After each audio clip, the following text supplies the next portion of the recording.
Hi, guys, and welcome to Book Rounds with the Doc. I just want to highlight one book today because I do want to highlight it in its own setting. And that's a new book recently released by Charles and Stacey Robinette, Smooth Sailing, Making Love Last Forever. Smooth Sailing, Making Love Last Forever. It's available on Amazon. Also, lots of places you can see through some of their social media outlets, YouTube, etc. Um, I just recently sat down virtually for a fascinating conversation with Charles and Stacey about the book and the contents, and just a conversation about their marriage. And that's been released by Apostolic Review on our podcast. I think you'll find that to be edifying, entertaining, and occasionally borderline hilarious. Um, these guys, first of all, they have a multi decade marriage. And so they're not speaking to you from 1 year or 2 years of experience. They're speaking to you from half a lifetime of experience, both in marriage and in ministry. They're very honest and very vulnerable in this book, probably more vulnerable than I would have been.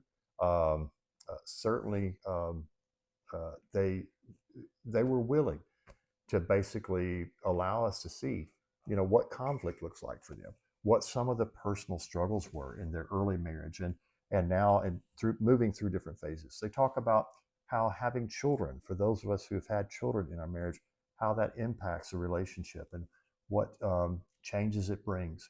We talk about as seasons of life change, um, we find that there's changes in our partner, changes in ourselves, and the marriage must stay dynamic in order to accommodate those changes and to celebrate those changes, um, or we mourn together if they're negative changes, such as physical changes in health, etc. Um, they share some really challenging stories. Early on in the marriage, they halfway around the world in an apartment, and for various reasons, because of a landlord situation, wound up with 4 months without heat.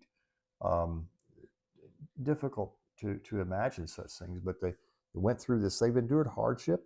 There were some fascinating things that they talked about in terms of if couples pray together. They quoted um, a study that showed that couples that pray together daily have a less than 1% divorce rate. They talked about having conflict free zones or spaces in their home.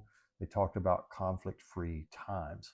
So even though there are conversations that need to happen that may be difficult conversations, there are places in their home where they just don't have those. And there are times in their day when they don't have those.